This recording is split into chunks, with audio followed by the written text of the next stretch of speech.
So we have with us Dr. David Gerber from the University of Texas Southwestern Medical Center in Dallas. Welcome, Dr. Gerber. Well, it's great to be here. Thank you for the invitation. Thank you. So we spoke briefly in June, and since then, Dallas has climbed the COVID mountain. I understand you peaked around the middle of July. But it looks like things have calmed down a good bit. But that must have been a very challenging time for the clinical trials that you've been involved in.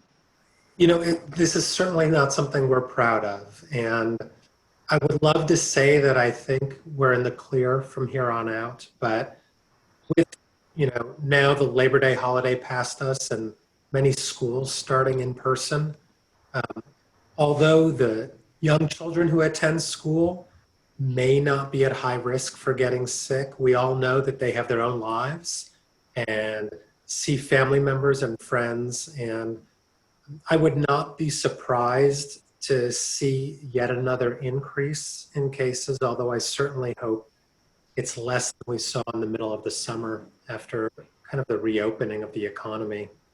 As for clinical trials, interestingly, because we had the opportunity in March, April, and May to figure out what it meant to communicate with patients about possible clinical trials and activate trials and enroll patients and treat them and collect data and ensure their safety, we were actually able to continue our operations really through this second peak in July and August.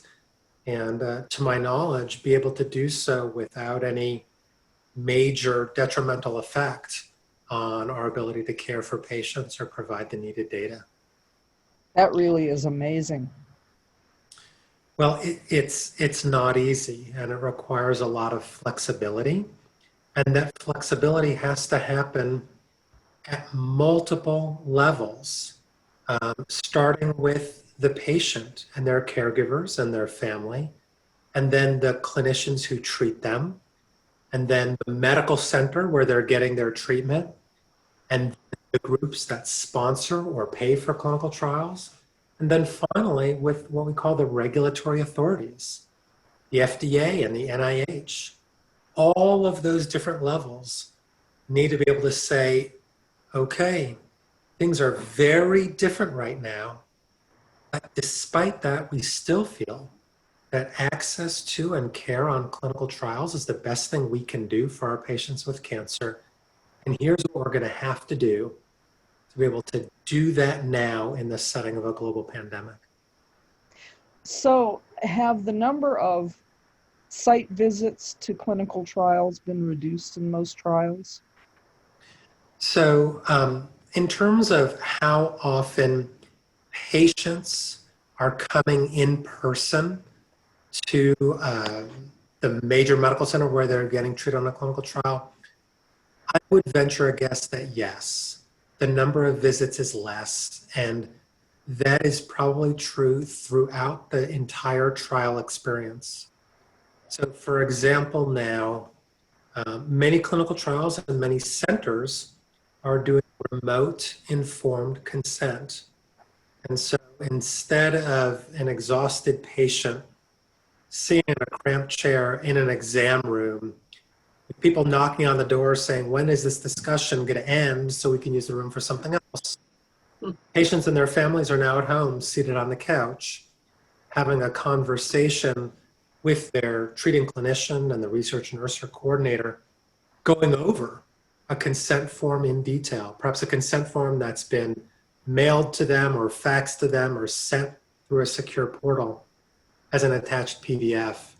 And of course, the main reason this is being done right now is to reduce the risk of exposure. But as you can probably tell from my tone, I actually think this is probably a welcome adjustment.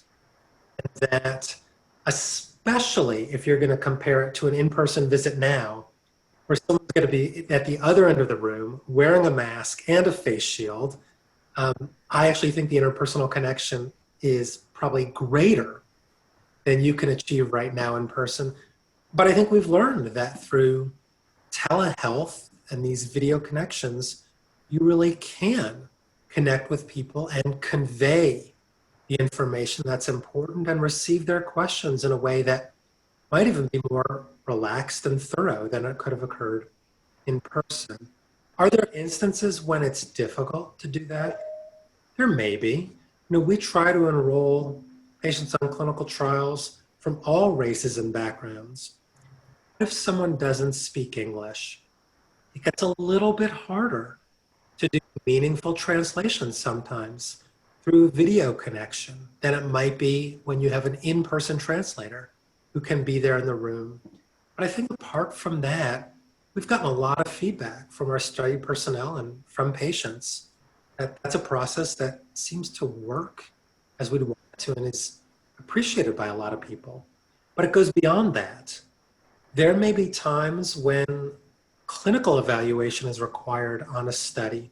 And as is the case for patients not on clinical trials, you might be able to do some of that without an in-person visit. Because while we may not actually be able to place our hands on people, we can see them and talk to them, and then combine that with the laboratory and radiology data that we have. We can often get nearly as complete a picture as we might have otherwise. What else is different about visits?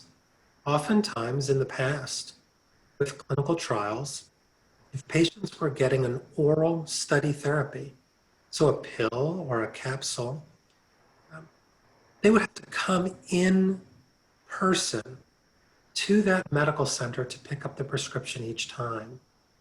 Even though approved standard of care oral cancer treatments could be shipped to them or they could pick it up somewhere else.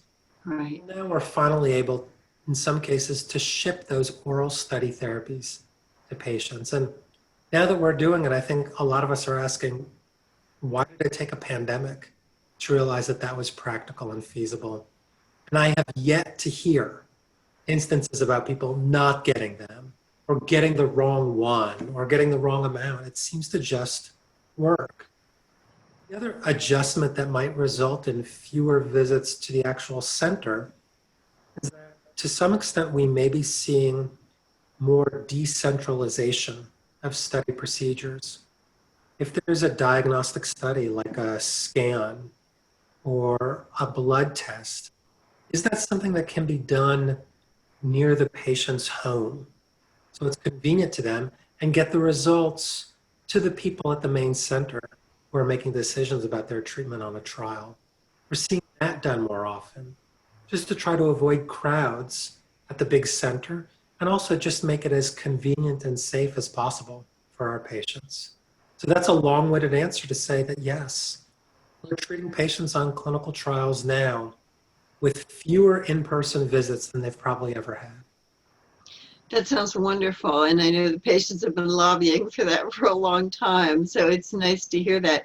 And especially now because you're taking responsibility not only for protecting the patients, but also protecting your own staff Absolutely. from too many exposures. So that's all a good thing. But I know that in the past, many clinical trials have worried about not only the safety of the patient, but the safety of the data, because the whole goal of the clinical trial is to have a carefully controlled set of data that tells you whether you're reaching the right answer, right? So I know, for example, I was involved in one clinical trial where they wanted all the scans done on the same machine, reviewed by the same radiologist and so forth. So as you decentralize this, what risks are there to the purity of the data? Yeah, so fantastic question. And, my thought on that is that there will be a change in the data as you decentralize. And it's all about the advantages versus disadvantage. So let's take the example that you brought up.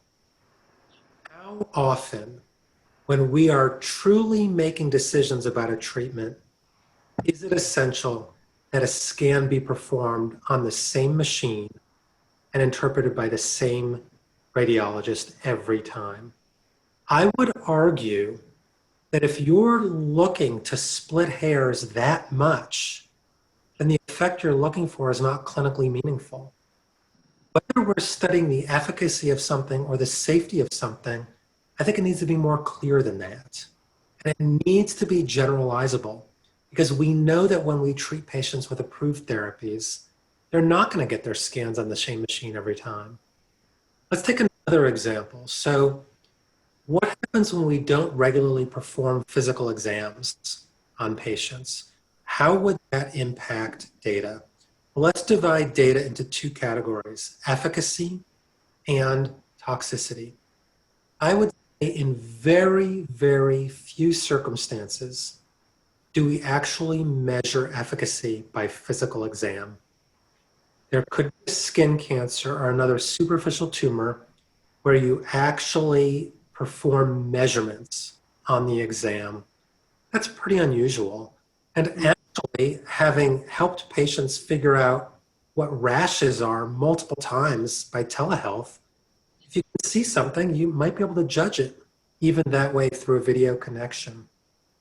What about toxicity? Well, I would say that between speaking to a patient and getting laboratory studies and regular radiology studies, that probably accounts for over 95% toxicity data gathering. Would there be instances when a physical exam would go beyond that? When based on an exam, I would be able to tell how severe the neuropathy is by touching their feet, then their ankles, then their calves, for example. Mm-hmm. Amazing how you can extend your own physical exam by asking patients and their family members to kind of perform a surrogate exam for me. My place, saying, well, touch your toes and tell me if that's numb. Now touch your ankles and tell me, is that numb? Allowing me to diagnose and categorize something like neuropathy that doesn't have a component by lab or radiology assessment, even without. So yes, we will miss some data. The question is the data that we're going to miss truly needed and important? Good. Good. And I'm glad you all are looking at that, because as you say, it's something that the patients have been wondering for a long time, because it's inconvenient. Sometimes patients have to drive hours and hours to get to the medical center. So it's not just a trip around the corner either. And that does need to be factored in. You know, that's a really important point. You know, when you actually look at the data, when you think about the common cancers like colon cancer, lung cancer, and breast cancer, depending on the cancer type, somewhere between 40 and 50% of those patients nationwide live at least a 1-hour car drive each way from the nearest clinical trial. And that's just the nearest clinical trial, not to mention one that they might want to do or one they qualify for. So it's a very important point. Right, and for people with rare diseases, one of the challenges has been that in the past, some clinical trials were held at one, maybe two centers in the entire country. And so I know patients who have flown literally from Los Angeles to Boston once a month and stayed in a hotel at their own expense in order to participate in a clinical trial. So logistics are a huge factor, and the cost of those logistics is a huge factor. I agree, and cost is only one part. You know, traditionally, when patients get treated on a clinical trial at the National Institutes of Health, the NIH, they do not pay for their travel or their housing. That is still a hardship.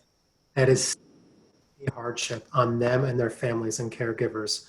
And I recognize that even outside the NIH, there are an increasing number of organizations and other groups that are trying to assist with the financial burden of participating in clinical trials. But if we can actually eliminate some of the physical and logistical challenges as well, I think people will do better. After all, when we treat patients on clinical trials, we want them to do as well as possible. And when you're frequently traveling across the country and going through airport security on each end and staying in a hotel, I expect that even if you don't have cancer and you're not being treated on a clinical trial, you're still exhausted. Yes, yes, you're right. There's a human cost to that as well. So what about your own staff? Are they getting used to this program? Is it working for your own staff? Yeah, so that's a really interesting question. We actually performed a study at our center, and this paper is currently accepted at a journal, and we expect will be published next month. And we performed a survey of our 108 clinical research professionals at UT Southwestern, and amazingly, we had an 87% response rate, so 94 of those 109 responded. And we asked them multiple questions about their experience, about their perceptions, and about their recommendations. Should some of these changes be continued in the future? And when you speak to clinical research professionals, you have to remember that that term applies to a very broad range of actual job descriptions. Right. Some of them are research coordinators and research nurses, so they're regularly interacting with patients. But many of them don't interact directly with patients. They deal with the budget or the contract or just going through the regulatory process or data collection. And interesting, when we looked at who is most likely to be interested in continuing these type changes in the future after this pandemic is over, and we all hope that that's soon, it was those individuals who are most experienced, most supportive of continuing the changes. Now, what do I mean by experienced? We looked at it two ways. We looked at it by asking them, have you been involved with this type of change, like remote consenting or shipping oral therapy? But then we defined experience another way. We just asked them, how long have you been working in the field of clinical research? And even if people hadn't been personally involved, those who've been involved in clinical research for longer as a profession were more supportive of this idea of let's make these changes permanent. Why is that? Well, I thought about that for a little bit. Well, maybe the longer you are in clinical research, maybe the more opportunity you have to get frustrated with some of the things that we've been doing for a long time that maybe seem to get in the way without making things better. And I also think that it does take some confidence and experience in the field to be able to say, yeah, let's make these changes. But that's how I was in my own profession. I was involved in clinical trials for years before it really occurred to me that, wait a second, why are we doing these things? Or why are we not doing these other things? And start challenging the status quo. Great. And I'm very glad to hear that you're willing to deal with blood draws that are more convenient, having to, as you say, drive for a couple of hours to the hospital just to get your blood drawn seemed like a silly exercise in many ways. And yes, if it's important to the data, maybe that's possible. But as you just explained, it's most of the time not particularly important to the data. That's correct. There may be some instances when a test just is not available somewhere else, usually for smaller studies, earlier phase studies. There may be a special research type of scan or even a research blood draw that has to be processed immediately. It can't be shipped. And in those cases, we as people designing and running trials have to ask during COVID-19, well, can we do it? Yes or no? Or do we not do the trial if we can't do that part? Or do we do the trial without that part? These are really important questions, but they're ones that we need to adapt clinical research to the current environment. And I think this type of adaptability and flexibility, I hope the mindset that stays, because clinical medicine is always complicated and it's always a moving target. Right. Robin, you must have questions from your own community and smart patients. Well, I think these changes are really great, and I think they're going to help a lot in the future to just streamline the whole process. And one thing I'm wondering is, has this made getting into trials more or less difficult, more or less time consuming? Great question. And I think there are so many factors that go into that question right now that it's going to be hard to judge today. So for example, when the COVID-19 public health emergency was declared in the United States in mid-March of this year, closed clinical trials to enrollment at that point because they had to figure out a system. At our center, we closed trials to new enrollments at that point for over 4 weeks. It was really late April when we reopened. And so there's another factor entirely that's going to influence clinical trial enrollment numbers. I do think that as we have reopened trials and done so with these adjustments, I would hope that this translates into more patients being interested in, eligible for, and able to participate in clinical trials. Oftentimes, patients come from a distance to see me. And if I can tell them that during COVID-19, actually, you're just going to need to come, and I'm making up these numbers, but say every 2 months instead of every 2 weeks to the actual center, I'm telling you, that's a lot easier for someone who lives a 2-hour drive away. Right. And that's especially true when we have specialized clinical trials for individuals that are going to come from a big area: Arkansas, Oklahoma, New Mexico, Kansas. And we see it when we have really promising studies where those treatments are not available elsewhere. Great. Robin, do you have anything else? Just that makes a really big difference. And anything that we can do to get more people into more clinical trials is definitely a big plus. So I agree. And I guess the question is, what does it take to make these changes permanent?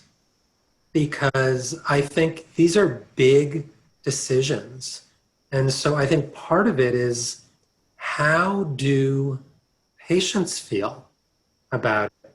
How do our clinical research professionals feel about it? That's the study that we've done. How do clinicians, nurses, advanced practice providers, and physicians feel about it? What are the perceptions? But then, is there any other way that we can determine the actual impact of these changes on treatment efficacy, patient safety, and data quality? I don't know. That's really, really tricky to do when you think about it. So, let's take assessing toxicity. Well, if you're assessing it to a lesser degree than you were before, you'll see less than before. So, do you compare patients treated during COVID-19 on clinical trials who still went in person as often as ever to patients treated right now who are getting more remote study treatment? Do you compare the experience now to the experience before COVID? These are really tricky questions to figure out. But I do think the extent to which we can address those is really helpful in deciding as a nation and as a global community, what is the evidence for continuing them? I've given you my opinion that these things probably don't have a major impact. But I can tell you it's going to take more than my personal opinion to figure out how to make these changes longer term. You mentioned that you have a paper that's going to be coming out soon on this topic. That's right. So do we have a forecast of where it might be or when? Yeah, so I don't know if in this interview I'm in a position where I can say which journal it is because it's currently Okay. embargoed. Okay. After our formal discussion, I'd be happy to tell you more about it and could even give you some more details. But it is, we did do a large survey of a large group of people. And as part of it, we asked them not only how do you feel about these changes, but how do you think clinicians, so physicians and advanced practice providers feel about it? And how do you think patients feel about it? And you know what? By no means is that to take the place of what patients actually think. By no means. But we were able to do this study so quickly and get some early answers. And if you're going to survey patients or you're going to survey physicians, there are many additional steps that are required. And this was just our way to try to learn as quickly as possible, what do we think are the really important points to be focusing on? Great. And if you would send me that information when it's free of the embargo, I'll add it to the data that goes along with the interview. Absolutely. That'd be great. Let me ask you another question. Since we're all concerned about making sure that we include as many non-white people in clinical trials as possible, and potentially different age groups as well, some of those people are not going to have computer equipment and Wi-Fi available to them. What provisions are we able to look at for enrolling people who are not already on the internet? Yeah, super, super important question. Another moving target over time. And here I'm going to break it down into two required steps. Number one, you have to have the equipment. Number two, you have to know how to use it. And sometimes the online video health interaction platforms can be tricky. But let's first talk about having the equipment, or what we might call access to broadband internet. Right. We talked about something called the digital divide. And that is that underrepresented minorities were far less likely to have access to broadband internet in their homes than were Caucasian populations, for example. With the advent of smartphones, we have seen that difference and become much, much, much smaller than before. And in my experience, most of the platforms that we're talking about are perfectly usable on a smartphone compared to, say, a desktop computer. Now, there are some limitations to that, and that is not unique to clinical trials. If I would like to share the screen that I'm seeing so the patient can see the lab test results, you can imagine that's harder to do when they're looking at a smartphone than we're looking at a 13-inch computer monitor. But aside from that, from my viewpoint, whether they're on a phone or they're on a computer, I'm able to obtain all of the information I need without any difference whatsoever. When it comes to familiarity with the technology, I'm wondering if that demographic divide is more age-related than it is race or ethnicity. And I can tell you that in my experience, when I've had patients who have challenges logging in or have computers but have never signed up for the remote telehealth platform, they tend to be older individuals than young individuals. And I think that's a hugely important issue because in cancer, for the most part, cancer is a disease of elderly people. And so how do we work around this? I think we have to make these as user-friendly as possible. I think we also need to work with caregivers and family members to support these individuals. Caregivers and family members have been involved in supporting individuals with cancer for years. And maybe that's changing a little bit. Maybe it's no longer taking a half day off from work so they can drive the person and park for them and wait for them during the visit. Maybe it's helping them log on and listen to that visit. And if you ask me, that's a much more straightforward commitment than it might be to going to an in-person visit. Absolutely. One other question. What about interruptions in treatment? I know that not only, well, even on a good day, even if we don't have COVID in our lives, people do get sick and there are various other kinds of interruptions. But certainly with COVID, we've had even more challenging interruptions. And some treatments really need to be consistent over time in order for them to be effective. So what provisions have you made for interruptions due to either staff illness or patient illness? Yeah, or just institutional policies separate from clinical research considerations. I would also add to that, not just illness or policy, but anxiety. So, we have had cases of patients not on clinical trials who were scheduled for surgery. The surgery could still have been done, but because of COVID, they elected not to have the surgery done at that time. And there have been instances where in the ensuing weeks, the cancer grew, which will make surgery more challenging than it was previously. It's hard to know what's right and what's wrong because having surgery and going into the hospital and spending the night is an exposure risk. It is. We know that when you do radiation treatments, and oftentimes those might be Monday through Friday for 5, 6, or 7 weeks, that's a lot of visits.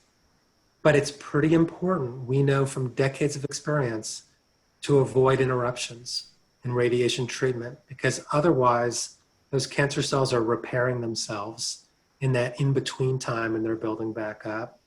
I think for medical therapy, it's an area where we might have the greatest flexibility because our treatments tend to be less frequent. Obviously, oral treatments, they're given at home, but infusional treatments rarely would be once a week. More commonly, every 2, 3, 4, or even sometimes every 6 weeks. And we've gotten pretty used to delaying and modification because of travel plans or illnesses. During COVID-19, I think there have been more of those than before, and I think there have been longer than they would have been before. And I think it's too soon to know exactly what that's going to mean in terms of cancer control. And we'll never be able to answer the question, really, what if we hadn't delayed anything? Would the patient have gotten sick from COVID or not, right? It's really, really hard to gauge the impact of decisions that have been made when this is not a randomized trial, right? We're all doing what seems like the right thing to do at the time. Right.